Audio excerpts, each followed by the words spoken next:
Bom dia, é o programa Manhã Viva, começamos agora na nossa TV Canção Nova Portugal. Bem-vindos! Mais um dia que Deus nos dá a graça de nos encontrarmos no Manhã Viva, que é sempre um programa que leva boa informação, leva formação também, sobretudo nunca esquecendo que a nossa missão é evangelizar. E hoje, para conversar conosco, temos em estúdio aqui o professor Miguel Midões, que vai nos falar sobre televisão e rádio comunitárias, a necessidade de acesso à informação. É o tema do nosso programa de hoje, rádio, televisão, que também é um universo em que nós estamos inseridos como comunidade, que a Canção Nova também vive esse desafio de estar nos meios de comunicação. Eu quero acolher o professor Miguel, bem-vindo. Olá, muito obrigado. Obrigada por ter aceitado o nosso convite. Ele veio da região do Luso, perto aqui, que é uma região bonita, estava aqui conversando, partilhando as belezas de Portugal. Veio de propósito ao nosso programa, ao Manhã Viva, para nos falar deste tema. Ele é jornalista desde 2004, passou pela Rádio de Notícias TSF, é professor adjunto na Escola Superior de Educação do Instituto Politécnico de Viseu, onde leciona, entre outras unidades, ateliê de rádio e ateliê de jornalismo e podcast. Eu vou gostar muito de conversar, porque eu sei que eu vou aprender muito com o professor Miguel. São temas que eu gosto muito e temas muito atuais, né, professor? Que bom.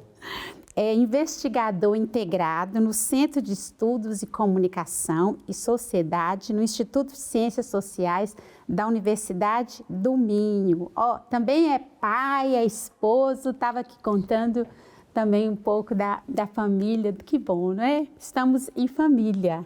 E nós queremos agradecer a nossa produção, quer agradecer a Sofia Gomes, que é gestora para Ciência e Tecnologia, no Centro de Estudos de Comunicação e Sociedade da Universidade do Minho, ela que nos ajudou a chegar ao professor Miguel Midões. Então fica o nosso agradecimento aí à Sofia que intermediou.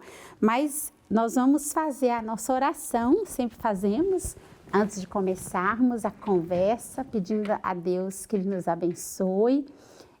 Nós podemos traçar sobre nós o sinal da cruz. Peço que quem está em casa também entregue o seu dia, entregue a sua vida, a sua família, como precisamos nos colocar todos os dias nas mãos de Deus, porque Ele conduz a nossa vida e sabe o que é melhor para nós. E lembrando uma frase que o nosso fundador sempre dizia para nós, que na Canção Nova, nada é coincidência, tudo é providência. Então, que tudo que nós vivermos esse dia de hoje, acreditemos que é a boa mão de Deus conduzindo a nossa vida e a providência que rege também todas as coisas em nossa vida. Glória ao Pai, ao Filho e ao Espírito Santo, assim como era no princípio, agora e sempre. Amém. Então, professor, mais uma vez bem-vindo. Muito obrigado. Vamos conversar sobre esse tema, que é um tema muito bom para nós, aqui principalmente da Canção Nova, não é? E eu queria que o professor começasse dizendo para nós um pouquinho da sua trajetória, como que nasceu seu amor, seu gosto pelo jornalismo. Bem, obrigado pelo convite, é um gosto estar aqui convosco. Essa pergunta dava para estarmos aqui uma hora inteira. Sim, eu acho claro. que sim. Vou tentar resumir a história, mas o gosto pelo jornalismo surgiu quando eu tinha 7, 8 anos e o mundo vivia um estado de guerra, como vivemos hoje, com a Guerra do Golfo. E para uma criança, ver as imagens a chegar a casa da guerra, ouvir os relatos em direto feitos na rádio, eu acho que foi isso que me cativou para o jornalismo. E digo acho porque era isso que me prendia muito tempo à televisão, muito tempo à rádio, e eu tinha duas coisas engraçadas, que era, eu escrevia as minhas próprias notícias, numas ementas que a minha mãe me trazia do hotel onde ela servia à mesa, na parte de trás, e depois pedia à minha mãe que fotocopiasse as minhas notícias, e eu na minha aldeia colocava debaixo da porta das pessoas, para as pessoas lerem a minha versão daquilo que eu ouvia na televisão acerca da guerra. E outra coisa que eu fazia muito, acho eu que é muito gira, eu tinha um rádio da minha avó que dava para gravar e depois eu lia essas notícias, gravava essas notícias e eu dava aos meus amigos, à minha família para ouvirem aquilo que eu estava a dizer. Na sua voz? Eu já queria, sim. Eles tinham que ouvir a minha voz. Já exercia, né? Já. E depois foi o jornalinho da escola, eu fazia parte do jornal da escola, e depois foi o clube de jornalismo também da escola. Portanto, fui sempre muito cedo despertando para o jornalismo. Curiosamente, eu era bom aluno a matemática, a fisicoquímica, a ciências, e havia até aquela pressão de seguir qualquer coisa que não fosse difícil de arranjar emprego, porque havia esse medo, mas a paixão pelo jornalismo falou sempre mais forte e eu acabei por seguir a paixão e a fazer o ensino superior, a universidade, na área do jornalismo. E é depois aí, durante os estudos, que surge a paixão, que se foca a paixão na rádio. Na rádio. Sim, depois vem desses tempos, o estágio já na Antena 1, na rádio pública, e a carreira depois toda no jornalismo mais voltado para a rádio. Para a claro. rádio. Sim. Mas que história bonita, não é? Muito resumida, mas... Mas bonito ver a sua trajetória. Algo que, um dom, né? Eu vejo como um dom, parece que você nasceu com esse dom. Sim, eu acho que muitas vezes, eu agora tenho 2 filhos e um deles já começa a pensar o que é que vai fazer no futuro, porque tem 16 anos e é uma indecisão muito grande. Eu lembro-me dos meus colegas de escola não saberem que curso é que queriam tirar, para que área que tinham que ir. Lembro-me dos meus colegas já na universidade de estarem comigo ali e não terem certeza daquilo que queriam fazer. E eu sentir-me um felizardo, porque eu sempre tive a certeza absoluta do que era. Eu não tinha a certeza se eu ia conseguir fazer, mas eu era completamente seguro sobre aquilo que gostava de fazer. Interessante, professor Miguel, quando a gente descobre o que nós gostamos de fazer, a gente traz uma realização, né? Uma alegria. Corremos atrás do sonho, não é? Exatamente, e fazer o que se gosta, não é? E eu acho que o percurso pode ser sempre... Eu acho que é sempre difícil. Não há ninguém que possa considerar que é fácil entrar no mercado de trabalho. Mas se nós formos a correr atrás do nosso sonho, tudo parece menos impossível, tudo parece menos doloroso, não é? Porque nós estamos a viver o sonho que queremos. E há pouco estávamos a falar aqui, antes de irmos para o ar, um bocado no meu percurso, e eu estive os últimos anos numa rádio conhecida, na TSF, uma rádio portuguesa conhecida, mas eu, antes disso, passei 8 anos por uma cadeia de rádios locais, que são menos conhecidas, mas que fazem um trabalho essencial, fantástico, um jornalismo muito bom, que me ensinou a crescer como jornalista imenso. E quando eu lá estava, muitas vezes a família, os amigos diziam: mas estás numa rádio, trazes montes, uma rádio local, foi para isso que estudaste? Foi para isso que eu estudei, porque isto faz parte do meu sonho e é o percurso que eu quero fazer. E, portanto, lá está, não é fácil, se calhar, começar a carreira por uma rádio local a ganhar o ordenado mínimo. Uma rádio pequena, mas é uma possibilidade. Entendo. E entre estar a ganhar o ordenado mínimo noutro sítio qualquer ou estar naquela rádio local, eu preferi estar naquela rádio local. Uma porque escolha. Permitiu-me mais tarde chegar ao sítio que eu queria. É uma escolha, né, que a gente faz, professor. Mas fala um pouco para nós, qual a diferença de uma rádio comunitária? Eu mesma tenho essa curiosidade. Nós temos uma rádio aqui, a Canção Nova é TV e rádio também. Mas qual a diferença? O que é uma rádio comunitária? Ok, a resposta é complexa. É simples, mas ao mesmo tempo tem muitas nuances, muitas variáveis, e eu vou tentar mais uma vez resumir para que nos consigam entender melhor do que é que estamos a falar. Porque a definição de rádio comunitária varia consoante a parte do mundo em que nós estamos. No entanto, e há pouco falámos um bocado do meu doutoramento, do mapeamento que eu fiz em Portugal, no contexto concreto de Portugal, mas para chegarmos a Portugal foi preciso fazer toda uma viagem do mundo inteiro a afunilar para chegar à realidade portuguesa. E a primeira coisa com a qual nos deparamos é que aquilo que é uma rádio comunitária, por exemplo, no Canadá, muito voltada para as comunidades indígenas, é bem diferente daquilo que é uma rádio comunitária, por exemplo, na Austrália, que está no outro lado do mundo, em que são muito profissionais, com um grupo de pessoas voluntárias, mas com outro grupo também de assalariados, de pessoas que ganham um ordenado para fazer, que têm um papel muito parecido com as rádios locais em Portugal, por exemplo. Confunde-se muito facilmente uma rádio comunitária da Austrália com uma rádio local em Portugal. E depois também podemos, se a conversa for para aí, perceber a percentagem de comunitarismo que existem nas rádios locais portuguesas. Se calhar as nossas rádios locais não são bem rádios locais, muitas delas são rádios comunitárias. Não são nomeadas como tal, porque Entendi. em Portugal não há lei. E daqui a bocado depois podemos falar um bocadinho sobre isso. Então, definir uma rádio comunitária, temos que ir à procura então das características que são semelhantes no Canadá, na Austrália, em África, na Ásia, na Europa do Norte, na Europa Latina. Temos que procurar essas características. E foi o primeiro grande passo que eu fiz no meu doutoramento. E chegamos a um conjunto de características importantes, que é, primeiro, são rádios sem fins lucrativos. Não são rádios empresas. Até podem ter pessoas que ganham dinheiro nessa rádio, mas a rádio não pode dar lucro. Pode pagar, sim, essas pessoas, pode pagar o material técnico que precisam, mas não pode dar lucro. Primeiro grande princípio. Entendi. Segundo, são maioritariamente feitas por voluntários. E por isso é que eu dizia há pouco que muitas rádios locais portuguesas são feitas maioritariamente por voluntários. Muitas delas até são cooperativas sem fins lucrativos. Já reúnem duas características e são consideradas rádios locais, não é? Entendi. Pronto, a segunda característica é esta, voluntários, maioritariamente. Terceira, gestão partilhada, ou seja, a comunidade que faz a rádio é que gera a rádio, gera a grelha de programas, é que faz a grelha de programas, decide a que horas é que entra cada um dos programas. Esta gestão partilhada tem que existir para que seja uma rádio comunitária. Depois é a acessibilidade da comunidade, ou seja, toda a comunidade que quer, no fundo, participar com conteúdos para aquela rádio, desde que façam parte daquela comunidade, podem participar com conteúdos. Podem e devem. E a rádio não pode boicotar a entrada desses conteúdos, a não ser que não tenha espaço. Não é? Mas desde que haja espaço, a rádio deve proporcionar a entrada desses conteúdos. Portanto, no fundo, tem uma participação mais alargada. Entendi. Pronto. Depois, há algumas geografias, muitas, em que é permitido ter publicidade nessas rádios comunitárias, mas essa publicidade tem que ser da comunidade. Pode ser a pequena florista que vive na comunidade, o mecânico que tem a empresa na comunidade.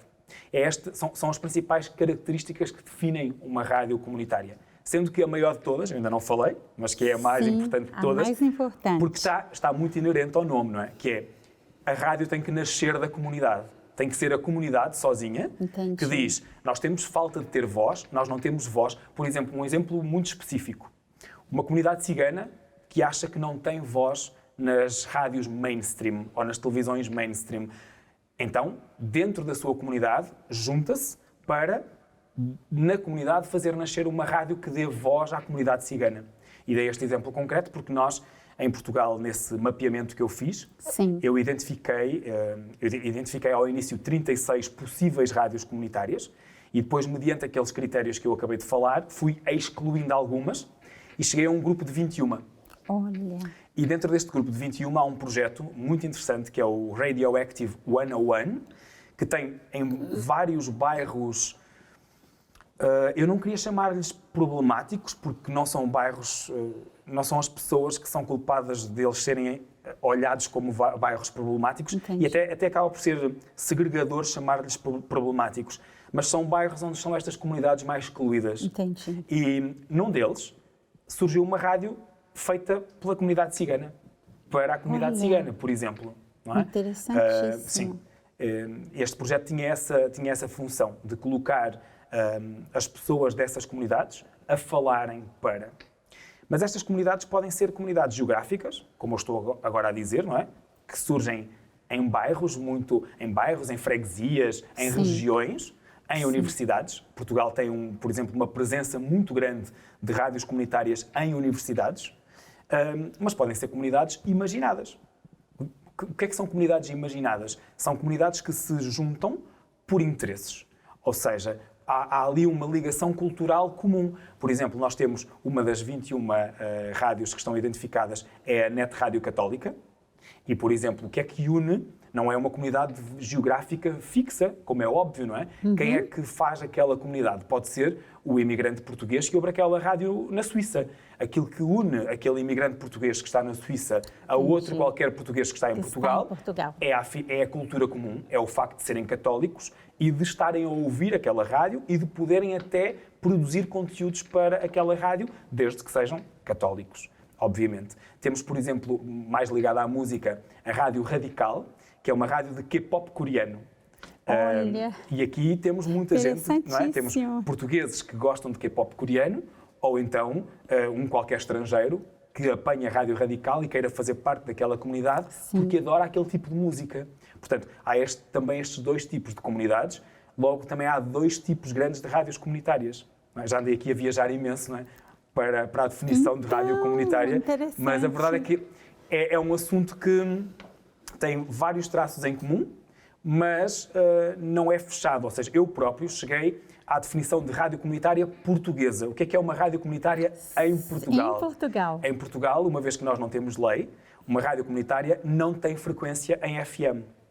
Eu não posso chegar ao meu carro e ligar uma rádio, andar à procura dela, porque ela só existe no online, só existe na internet. Não há, porque em Portugal a lei só permite a existência de rádios públicas e de rádios privadas. Sim. E uma rádio comunitária nem é pública, porque não tem financiamento do Estado, nem é privada, porque não é uma empresa.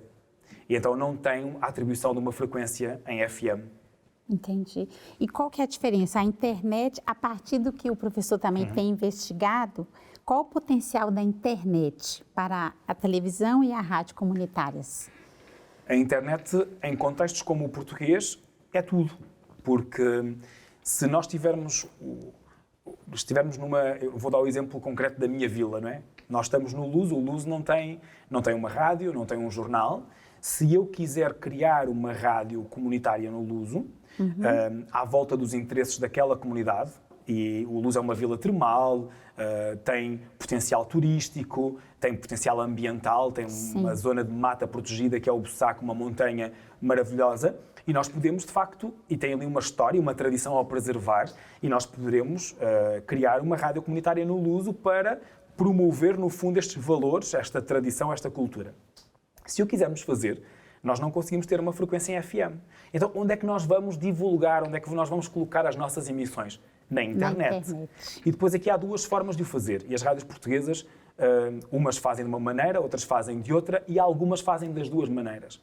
Nós podemos ter uma emissão online, contínua, e nós temos a nossa programação e estamos a emitir online, ou então podemos ter apenas podcasts. Termos os nossos programas alojados numa página na internet em que a pessoa chega, acede e escuta, ouve aquilo que nós estamos a produzir. Portanto, a internet, eu diria que no contexto português é tudo. É tudo. É tudo. Sim, atualmente é tudo. Sim.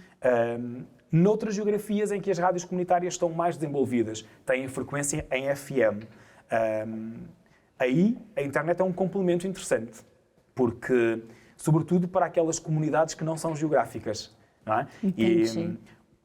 E, por exemplo, no Brasil, há muitas. No Brasil há milhares de rádios comunitárias. Muitas. É até curioso porque está agora num processo de andar para trás. É triste, mas curioso, que foram legalizadas, foi criada lei para as rádios comunitárias no Brasil, verdade. E agora a pressão das empresas privadas, das rádios privadas, é tanta que o governo anda para trás e há muitas rádios comunitárias a serem destruídas, invadidas. É muito complicada a situação agora no Brasil.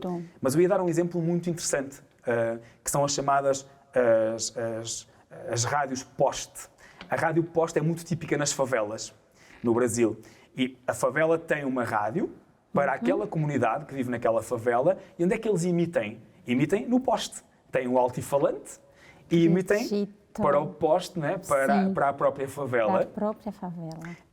Aqui a internet não tem grande impacto, porque é muito limitada geograficamente. Sim. E o alcance é para aquela favela. No entanto, poderá haver familiares daquelas pessoas que vivem ali, que estão no estrangeiro e que tenham interesse em ouvir aquela emissão.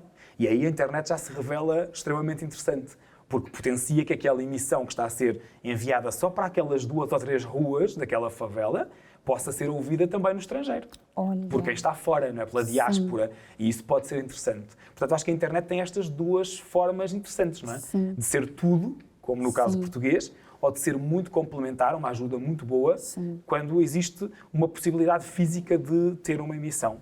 Eu estou me lembrar que no Brasil, há muito mais de 20 anos, muito mais, eu tinha uma rádio comunitária na minha paróquia, uma salinha, olha, há tantos anos.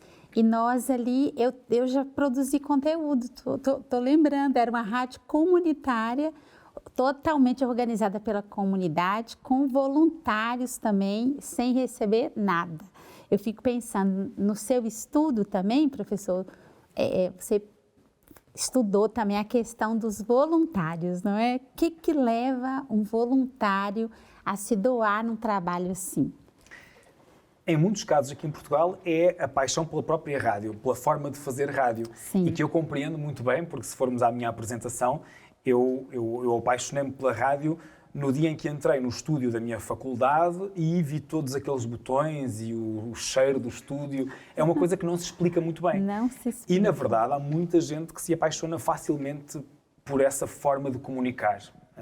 Eu acho que também cria toda aquela mística de não nos estão a ver. Eu estou a comunicar para as outras pessoas, mas ninguém me está a ver a mim. Não é? E isto pode levar aqui a criar uma forma interessante, ou seja, a pessoa sente-se cativada por fazer. E no caso das rádios comunitárias, para além desse gosto de fazer, há depois a temática. Normalmente são pessoas que já são muito... vocês no Brasil têm um termo interessante que é o engajadas, não é? Engajadas. O estar engajado com... no fundo é o envolvimento, não é? Podemos trazer para o português de Portugal na palavra envolvimento. São pessoas que já estão envolvidas com aquilo que se faz na comunidade e que, por isso, tiram do seu tempo pessoal para voluntariamente fazerem um programa, criarem conteúdos para uma rádio comunitária. Entendi. Mas, no fundo, aquilo que move uma pessoa para fazer voluntariado numa rádio comunitária é muito o que move uma pessoa para fazer voluntariado noutras coisas da vida. Entendi. Não é? Entendi.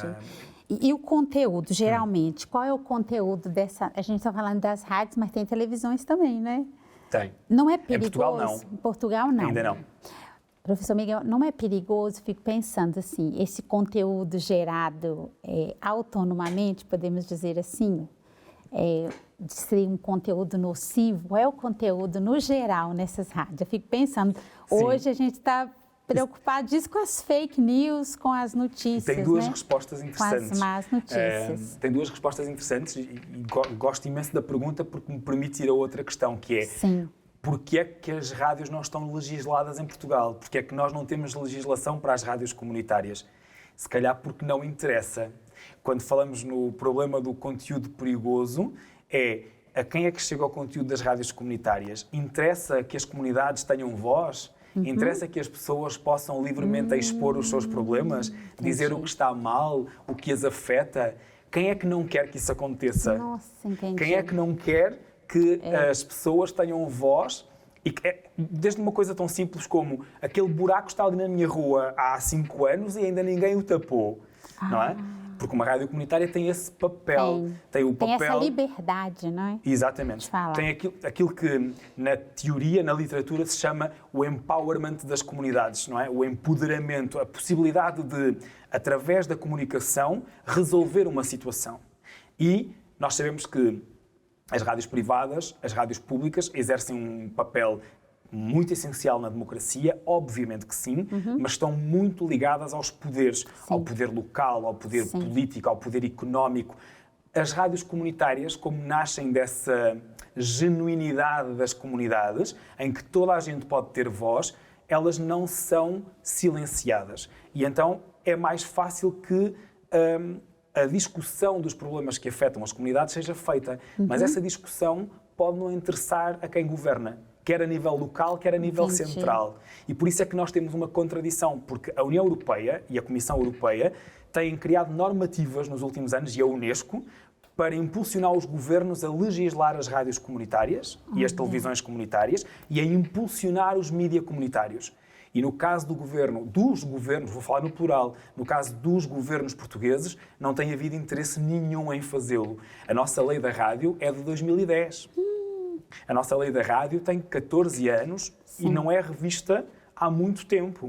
E, portanto, não abarcava em 2010 as rádios comunitárias, embora elas já existissem em Portugal e em praticamente todo o mundo.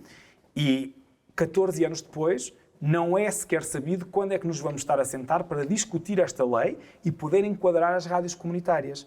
E muito dessa não existência tem a ver com a falta de interesse. E eu acho que é claríssimo. Não há interesse dos nossos sucessivos governos em legislar as rádios comunitárias porque elas dão voz às pessoas. Elas colocam as pessoas a dizer o que está mal. E o que é que... Mas elas também são, ao mesmo tempo, meios de comunicação de soluções, porque elas apontam soluções. Sim. Elas encontram soluções. E obrigam as pessoas exatamente, a nesse resolver. sentido. Esta era a primeira parte da resposta. A segunda, que tem mesmo mais a ver com os conteúdos, na altura o meu estudo foi feito entre 2015 e 2020, 5 anos, eu escutei 367 programas das rádios comunitárias portuguesas para perceber exatamente que tipos de conteúdos é que existem nas rádios comunitárias. E em Portugal, a maior parte dos programas, um grande número de programas, são de facto musicais. Agora, a pergunta é, porque levanta logo uma questão, então, mas criamos uma rádio comunitária para ouvir música? Isso já não nos dão as outras rádios? Sim, mas a questão é, que música é que nos dão as outras rádios? É a música que todos nós queremos ouvir? Ou é a playlist que é limitada economicamente, com as músicas que chegam das editoras que pagam para a música passar, e por isso é que nós estamos a ouvir de hora a hora a mesma música, sempre a mesma coisa. Mudamos de rádio e o alinhamento é exatamente o mesmo. Entendi. Então a resposta é, apesar da maior parte dos programas, chega quase a 50% dos programas, quase 50%, serem musicais, são musicais de autor. Ou seja, é quem está a fazer aquele programa que escolhe as músicas que lá estão. As músicas não são impostas por ninguém. Então, pode aparecer de vez em quando uma música mais conhecida, mas na verdade a maior parte das músicas são alternativas. Sim. Alternativas no sentido de que não passam na rádio comum, na rádio privada, não é? Depois, a seguir a estes programas de musicais de autor, surgem os programas de entretenimento e talk show. Ou seja, aquilo que nós estamos aqui a fazer, não é? A debater assuntos. E em terceiro lugar, curiosamente, programas de notícias e informação. E depois também temos programas de magazine cultural, temos programas de call-in, phone-in, ou seja, que a pessoa pode ligar para lá e dar a opinião. Também existem nas rádios comunitárias portuguesas. E existem, por exemplo, programas religiosos. Se analisarmos uma das rádios ligada à religião, obviamente temos programas de cariz religioso. Portanto, há uma diversidade muito grande. A grande conclusão a que se chega depois de ouvir esses 367 programas é que são alternativos. Ou seja, são todos de autor, não há ali um aparelho sozinho, um computador sozinho a passar música. Não, há uma pessoa que conduz o programa e são muito diversos em termos de temáticas. E são temáticas, normalmente, que não passam nas rádios mainstream. Nós vamos ter que parar, está tão boa a conversa. Vamos ter que fazer um breve intervalo, abre a nossa mente, não é? Quem está acompanhando está tendo essa sensação que nós estamos tendo uma outra visão da necessidade da rádio comunitária, não é, professor? Exato. Então, nós vamos fazer um brevíssimo intervalo, já voltamos aqui para continuar essa conversa tão boa com o professor Miguel.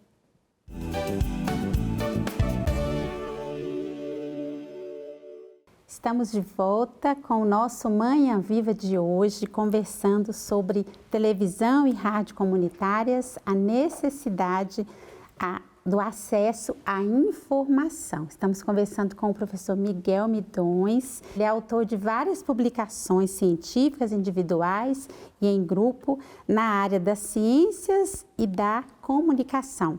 Tem um trecho aqui que a nossa produção deixou, que é do Bertolt Brecht, que diz assim: o rádio seria o mais fabuloso meio de comunicação imaginável na vida pública.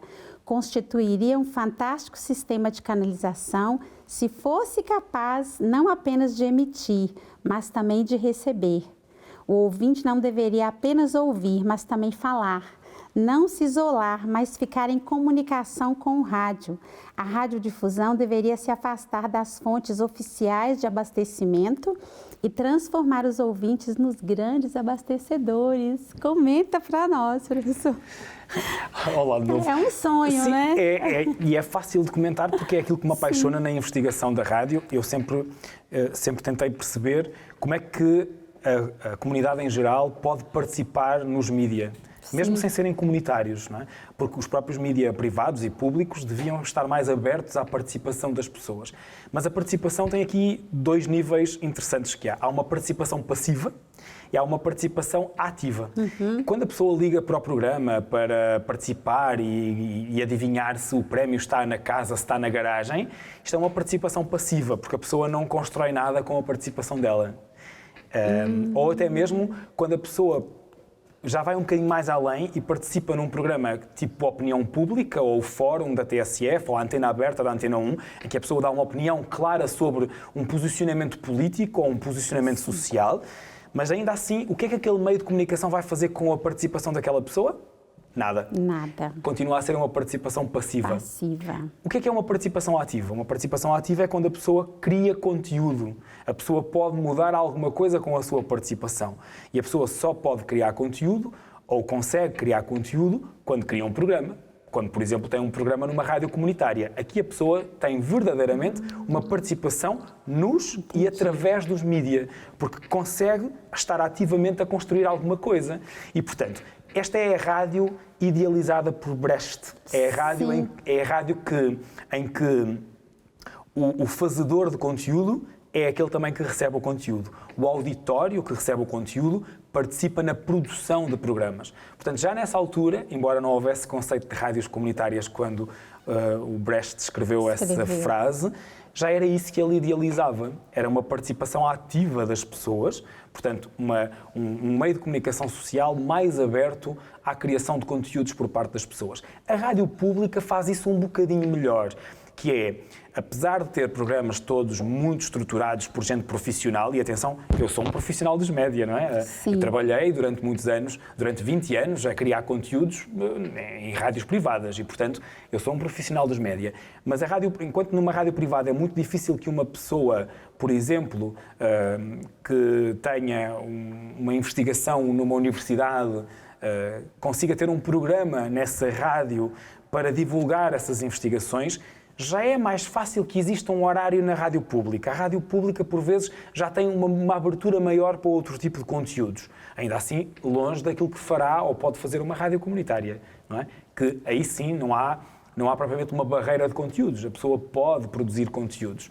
Portanto, a forma mais interessante de comentar esta frase é: isso é um ideal que está muito longe daquilo que são os mídia privados ou públicos, mas está muito perto daquilo que é, de facto, daquilo que são os mídia comunitários. Comunitário. Sim. Professor, e fale para nós da importância de ser autodidata nesses projetos. Ser autodidata é interessante. É importante que haja essa vocação interior para fazer. Agora, a falta de conhecimento técnico, que numa rádio privada ou numa rádio pública é um entrave, é um entrave completo.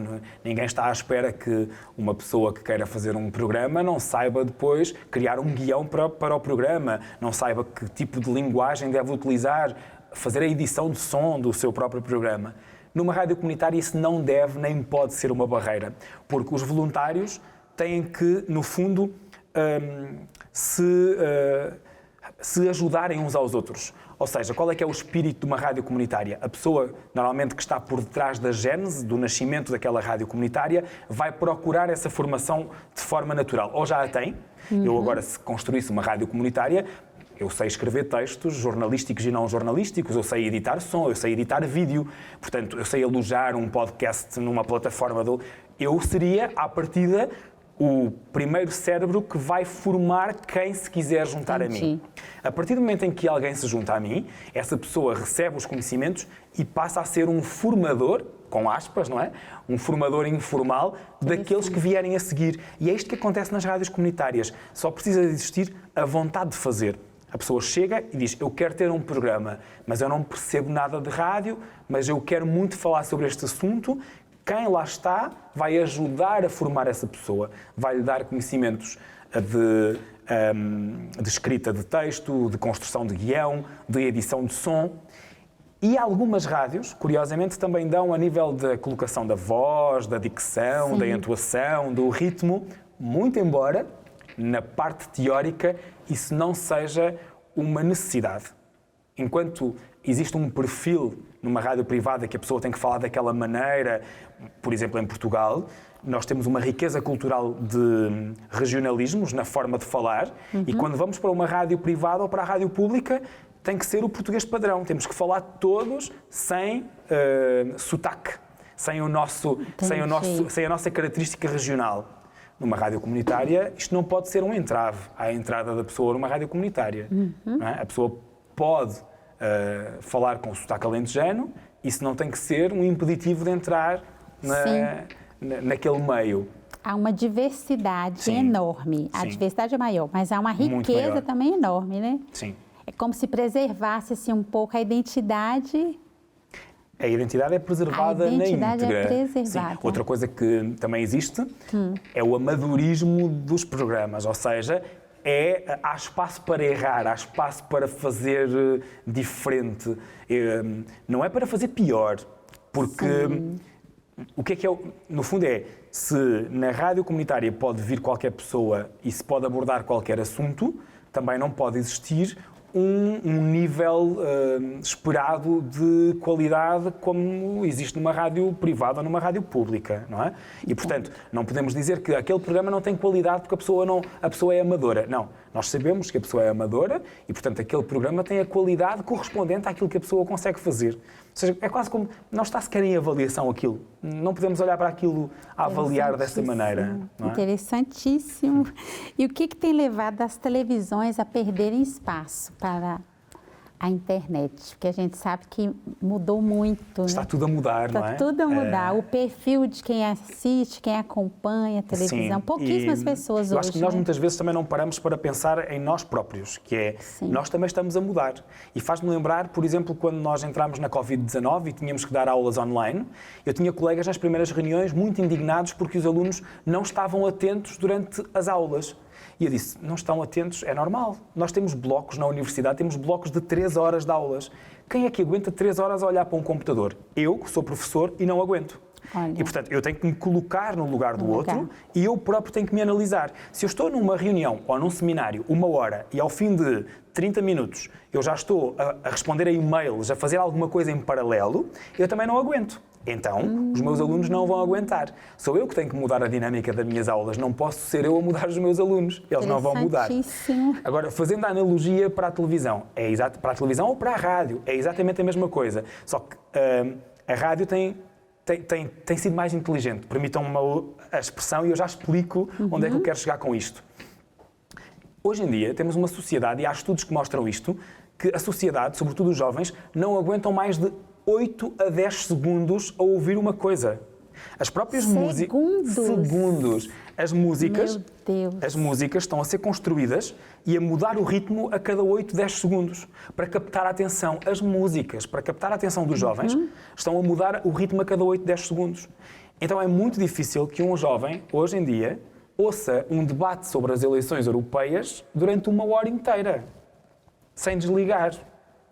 É quase impossível que isto aconteça na estrutura dos jovens.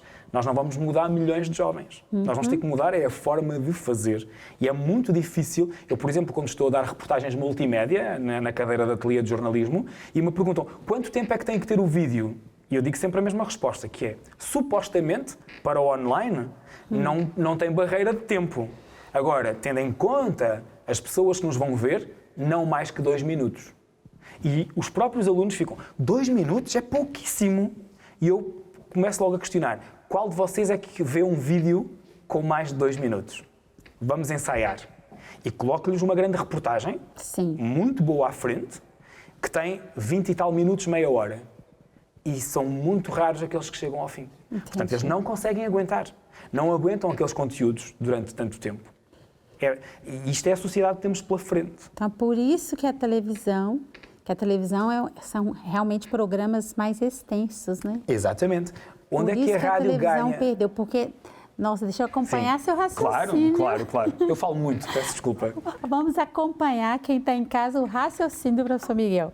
Nós mudamos, nós próprios mudamos. Nós mesmos não aguentamos ver um programa, algo muito longo. Então, por aí, nós temos que avaliar aquilo que nós produzimos. Sim. Não é? E outra coisa, nós habituámos-nos a fazer várias coisas ao mesmo tempo.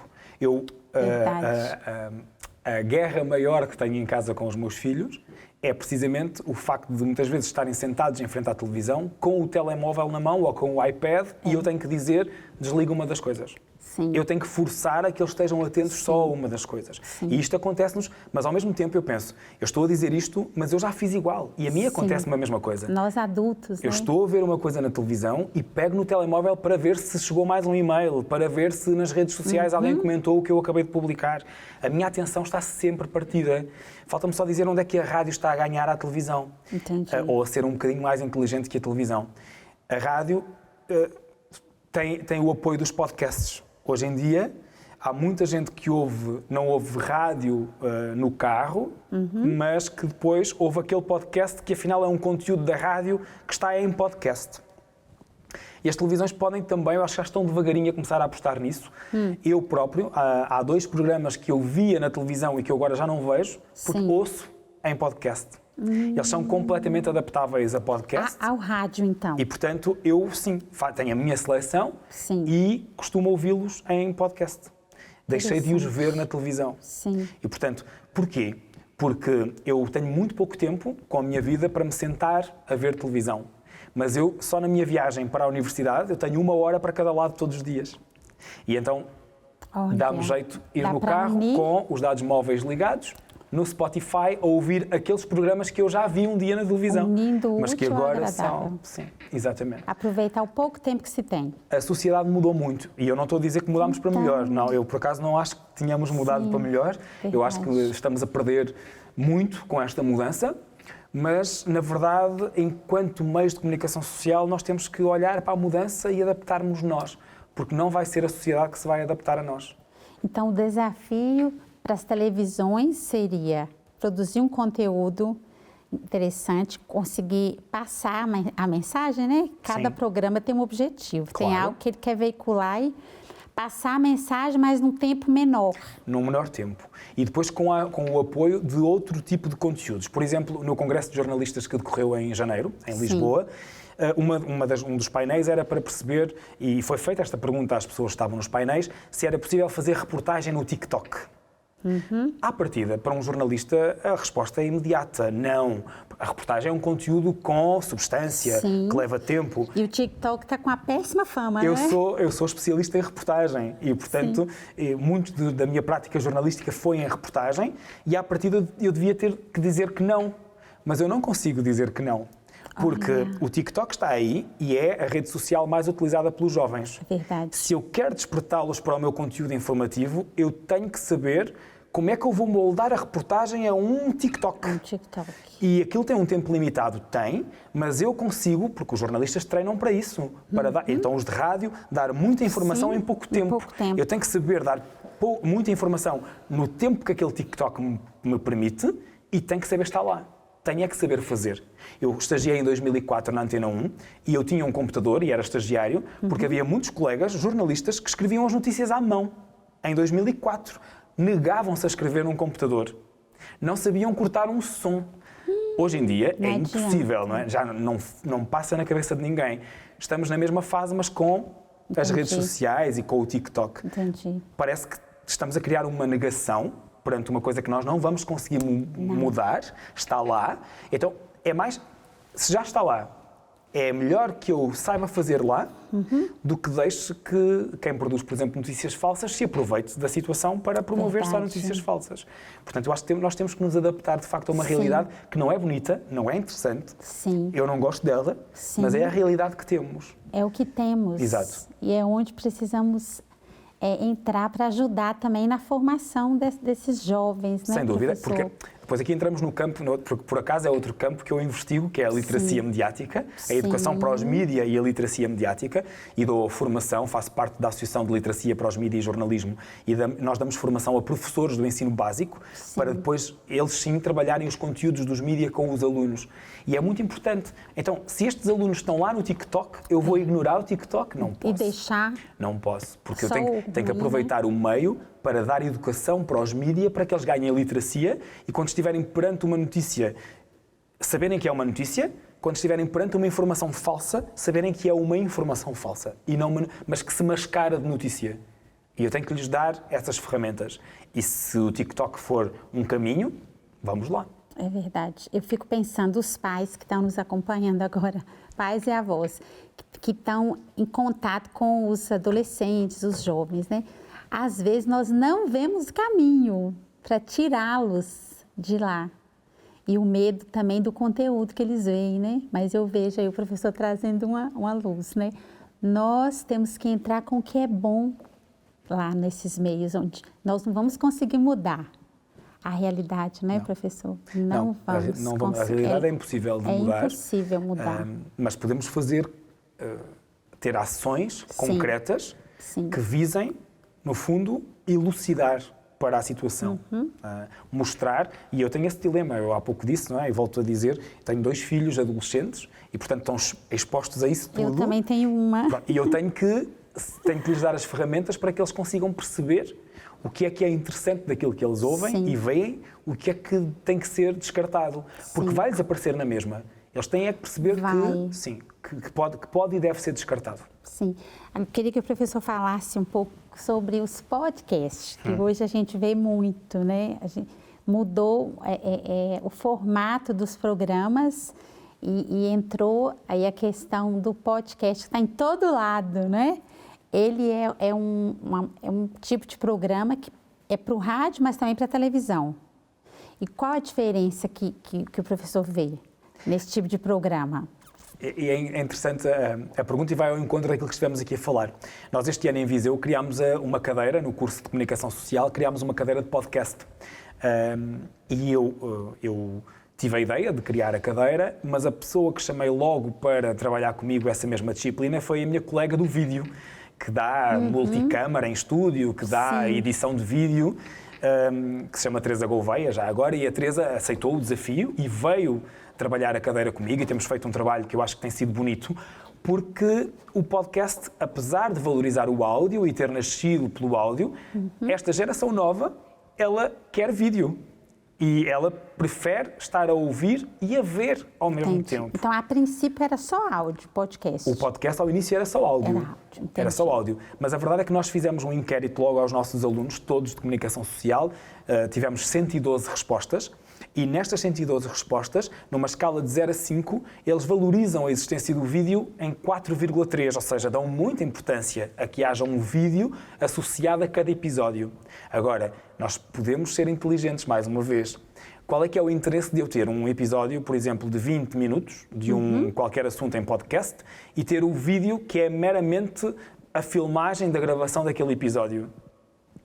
Se calhar não acrescenta nada. Sim. Agora, se eu tiver o podcast em áudio e puder criar um teaser, não é? Que é uma espécie de vídeo promocional daquele episódio, sobre aquilo que se vai passar ali, é uma âncora maior e motiva a pessoa a ouvir aquele episódio. Até para conhecer as caras que vão ali estar, então, né? E não há uma repetição de conteúdos, não é?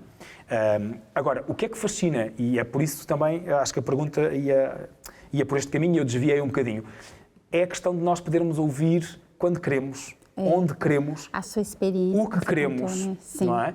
E de podermos parar a qualquer momento, não é?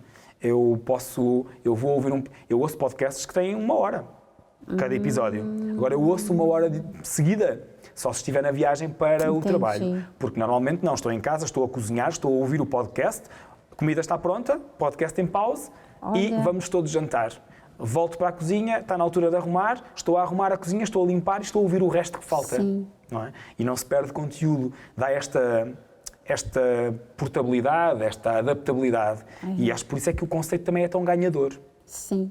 Então, hoje, o podcast se tornou uma alternativa incrível para quem não uma alternativa e uma moda. Nós somos modas. Nós somos modas. Tudo podcast. Tal e qual. Qualquer pessoa hoje em dia tem um podcast, isto é uma generalidade, mas a verdade é que, porque é fácil também de fazer. Ou seja, isto também mostra, vamos agora ao encontro do que falámos na primeira parte, isto mostra que as pessoas gostam de ser ouvidas. Por isso é que criam um conteúdo. Não é? Gostam de ser ouvidas. Por isso é que surgem as rádios comunitárias, porque as pessoas sentem que não têm voz e querem ser ouvidas. No podcast é exatamente a mesma coisa. Agora, quem é que vai ouvir? À partida, assim, sem perder muito tempo com isto, mas um podcast não tem as amarras da rádio, não tem a necessidade da periodicidade que a rádio tem, não tem a necessidade do limite temporário, se são 20 minutos, são 20 minutos, não. Um episódio hoje pode ter 17, amanhã pode ter 35 e não há problema nenhum, não tem essa amarra. Agora, se a pessoa fizer o podcast sem qualquer tipo de construção sonora correta, ou seja, uma boa imagem sonora, com bons separadores, um bom guião. Não tem que existir um guião para um podcast, a pessoa fala o que quiser, quando quiser, mas depois perdemos-nos ali no meio da conversa barata, sem qualquer tipo de seguimento. Não sei se terá grande sucesso. E se faço um podcast agora e depois só volto a fazer outro daqui a 2 meses, outro episódio, as pessoas não me vão seguir. Então, isso é o podcast que eu costumo brincar a dizer, é o podcast para a mãe ouvir. Só a mãe é que vai ouvir porque gosta muito de nós. Se quisermos um podcast bem feito, nós vamos ter que ir buscar muito daquilo que era a rádio, não é? Vamos ter que não exagerar no tempo, porque senão a pessoa não vai ouvir. Vamos ter que, ter alguma periodicidade, mais dia, menos dia, mas escolher se sai de 15 em 15 dias, se sai todos os meses. Portanto, tem que haver ali a noção da periodicidade, apostar numa boa dicção, num bom ritmo também. Em bons convidados, as personagens é o mais importante. E depois a seguir a ter as personagens, uma boa história para contar, ter a consistência de que de X em X tempo aquilo vai sair. Ou seja, no fundo nós estamos muito longe daquilo que é a rádio. Embora com uma maior liberdade de temáticas, de guiões, mas se analisarmos a maior parte dos podcasts, qual é que é o tipo de conteúdo que tem? Conversa barata. A pessoa a conversar com outra. E aí há muita gente a gostar disso, não é? Há muita gente a gostar disso. Né? Então temos que entrar nesse universo também para levar o melhor, né, professor? Sim. Olha, chegamos ao final do programa, uma pena, conversa muito boa. Foi um gosto. Foi um gosto. Nossa, eu tenho certeza quem assistiu, quem acompanhou esse programa, olha, abriu a cabeça para... principalmente quem está envolvido nos meios de comunicação, né? Como nós aqui, professor, na Canção Nova, que é o nosso desafio, né? Evangelizar, realizar a nossa missão nesses meios. Então, foi um gosto, foi muita informação mesmo boa para nós. Obrigada. Obrigado, Will. Muito obrigado. Deus abençoe seu trabalho, sua família, sua missão na universidade, que eu vejo que o professor Miguel está no lugar certo. Bom. Na formação aí desses novos profissionais, né, dos jovens profissionais nessa área. Sim. Obrigada. Obrigado, Will. Agradecemos ao benfeitor da Canção Nova, que colabora conosco, permite-nos estar no ar. É uma televisão sem propagandas comerciais. A Canção Nova existe para essa finalidade. Evangelizar através dos meios de comunicação. Essa é a nossa missão e nós agradecemos quem abraçou conosco essa missão.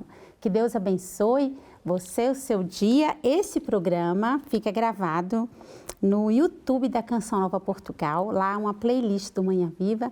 Eu tenho certeza que muita gente vai mandar esse programa para que outras pessoas ouçam também o professor Miguel. Eu vou fazer isso. Vou enviar para muita gente que está nessa área, que precisa dessa aula, né? Foi uma aula, viu, professor? Obrigada. Obrigado, Will. Deus abençoe vocês e até amanhã, até o próximo Manhã Viva, se Deus quiser.